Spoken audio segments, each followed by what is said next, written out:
Russia-Ukraine war live, French journalist killed in Ukraine. Severodonetsk identified. The Russian war has now escalated to day 96 with colossal damage to life and property in Ukraine. Heavy shelling continues in Donbass. Ukraine President Volodymyr Zelensky says the situation in East Ukraine is indescribably difficult. Meanwhile, the US is prepared to deliver an additional tranche of weapons to Ukraine. France, Germany urged Russia to agree to a ceasefire over call on Saturday.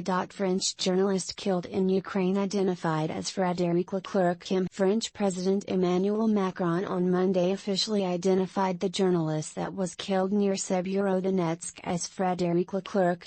On Twitter, Macron said journalist Frédéric Leclerc was in Ukraine to show the reality of the war. On board a humanitarian bus, alongside civilians forced to flee to escape Russian bombs, he was fatally shot. Erdogan agrees to observation mechanism role in talks with Putin. Turkish President Recep Tayyip Erdogan has agreed to play a role in observation mechanism between Russia and Ukraine and the United Nations during the talks with Putin. Erdogan also pressed for restoration of peace in Ukraine as soon as possible. Biden says U.S. will not send weapons to Kyiv that can reach into Russia. U.S. President Joe Biden has said the United States will not send the long-range rocket systems that can reach into Russia. Remarks were reportedly made as Biden administration prepared to send the advanced long-range rocket systems to Ukraine's military. Biden administration emphasized on the risks of direct confrontation between Russia and U.S. Talks still going on to ban Russian oil, says Luxembourg's PM. Luxembourg's Prime Minister Xavier Bettel said that talks are still going on to impose the total oil embargo on Russia in retaliation to its brutal war. We will always find a compromise. There are still talks going on. As long as there are talks, I am hopeful, Bettel said after the meeting. Hungary's Prime Minister Viktor Orbán registered strongest objection to completely phasing out the Russian oil, iterating that his country does not have an alternative. Hungary has supported ban on the Russian oil imports but has asked for exemption to the pipeline supplies. What is a problem for us, and why we have to fight today, is that if something happens to the Russian oil coming by pipeline, if there is no oil coming, then we should have the right for purchases by sea, Orbán reportedly said. This is the guarantee we need. Denmark suspends acceptance of visas for Russians. In a key development, the Danish embassy in Russia has suspended applications for short-stay visas and residence permits to Denmark and Russia. The embassy, in a statement published on its website, said that it will not receive applications for short-stay visas and residence permits in Denmark. The Danish embassy will receive applications from people who will be visiting Denmark on official trips. The updates regarding the resumption of acceptance of applications will be informed on the website of the Embassy and Visa Center. The Embassy, in the statement, noted that people may apply to visa centers in other countries before the acceptance of short-stay visas and residence permits resume for Denmark. NATO will no longer hold back from deploying troops in eastern flank, U.S.-led alliance's Deputy Secretary General. NATO will no longer be bound by its past commitments to hold back from deploying its forces in Eastern Europe, the U.S.-led alliance's Deputy Secretary General Mircea Geoana has asserted. In a change, Russia is in breach of NATO Russia Founding Act as it launched an offensive using military coercion on Ukraine, and also unilaterally halted the alliance, Geoana reportedly said. They took decisions. They made obligations there not to aggress neighbors, which they are doing, and to have regular consultations with NATO, which they don't, Geoana said speaking in the Lithuanian capital Vilnius. Now we have no restrictions to have robust posture in the eastern flank and to ensure that every inch of NATO's territory is protected by Article 5 and our allies. Alliance's Deputy Secretary General Mircea Geoana said in Ardenta. Poland donated 18 Krab self-propelled guns to Ukraine. Poland has donated 18 AHS Krab self-propelled howitzers to Ukraine to confront the invading Russian troops, State-run radio Polish military forces have also trained about 100 Ukrainian artillerymen to operate them, Polish radio said. Thanks to the Polish aid, the Ukrainians now have at least 24 Western self-propelled howitzers, the broadcaster reported. Russia's troops to launch offensive in Izium and Slavyansk, says Kyiv. General Staff of the Armed Forces of Ukraine said that the Russian forces have been focusing on carrying out offensive actions in Lysychansk and Severodonetsk. In addition, the Russian troops have been making efforts to block major logistic paths. According to Ukraine, Russian forces have been regrouping soldiers to launch an offensive in Barvinkov, Izium, and Slavyansk. The General Staff of the Armed Forces of Ukraine said that the Russian forces have been consolidating troops in Lyman. Russian armed forces have strengthened the grouping by moving the troops from Melitopol city to Vasilivka in Zaporizhia. Russian ship has carried confiscated Ukrainian grain to Syria, satellite imagery. A Russian ship was spotted carrying the confiscated Ukrainian grain from Crimea to Syria and unloaded it last week. Satellite company Maxar Technologies image suggests. Ukrainian officials accused Russia's troops, whom they label as thieves, of stealing the Ukraine's grains and transporting it to the Mediterranean. According to Maxar, bulk carrier that sails under the Russian flag named Matros Bazynek was spotted in the Syrian port city of Latakia unloading supply. The same ship was seen in a port at Crimea on May 19. Russia's troops move military equipment into Kursk region. Russia has moved troops and equipment into Kursk region that borders Ukraine's northeastern region of Sumy. The move was aimed at protecting the citizens, Kursk's governor, Roman Starvoit, said during a meeting, as per Russia's Interfax news agency.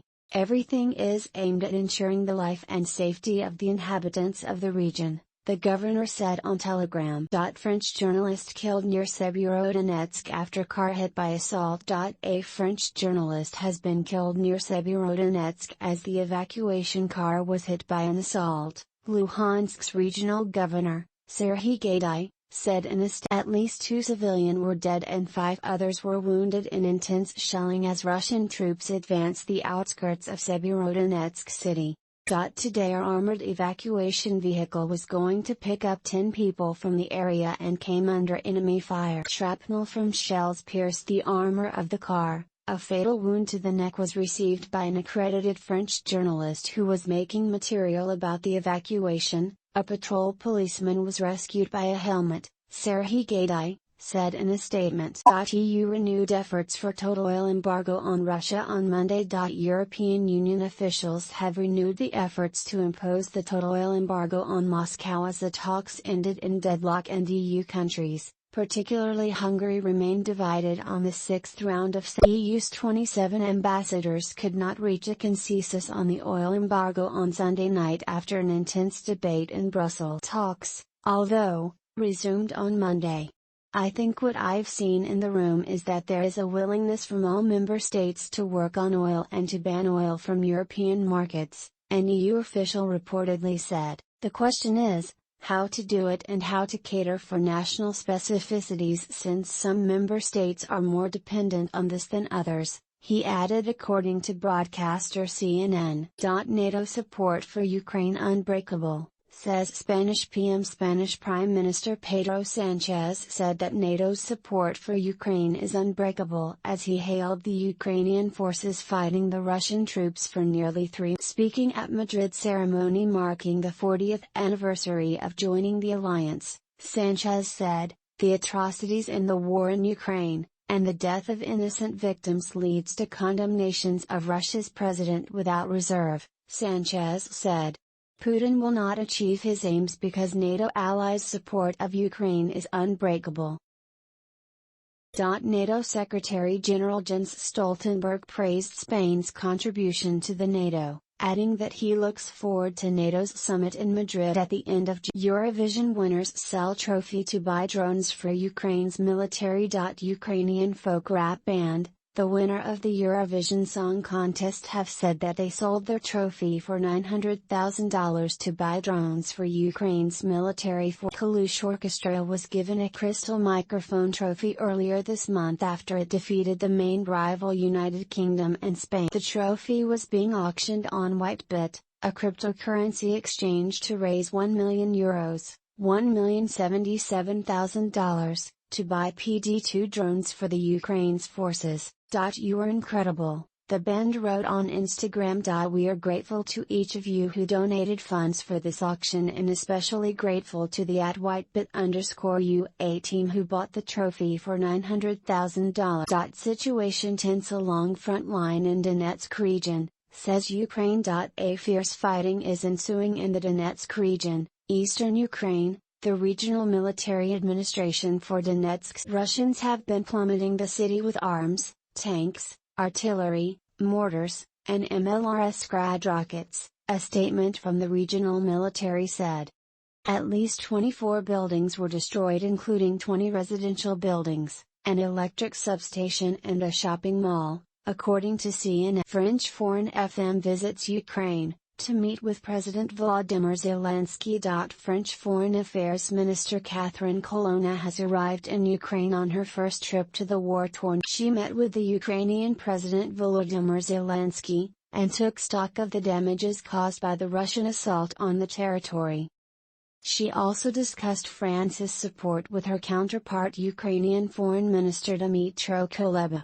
Paris has agreed to cooperate in all areas, and in particular the blockage of grain and oilseed exports from Ukraine. Car bomb detonates in Russian-occupied Melitopol. A car bomb has detonated in the Russian-occupied city of Melitopol in southern Ukraine, Russian state media RT reported. The casualties at this time are not known.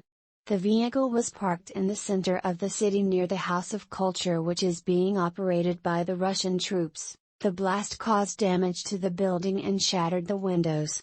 31% of Kharkiv region captured by Russian forces. Nearly 31% of Kharkiv region in the northwest Ukraine, situated close to Russia's border, has been captured by the Russian forces, Oleg Syngubov, head of the Kharkiv Regional Military Administration, informed President Volodymyr Zelensky during his visit. Only 5% was taken back by the Ukrainian forces, Syngubov said. We are not yet able to fully inspect some of the liberated settlements, conduct full-fledged demining and begin rebuilding critical infrastructure, as shelling continues, Zelensky's office quoted Syngubov as saying, where we can do it.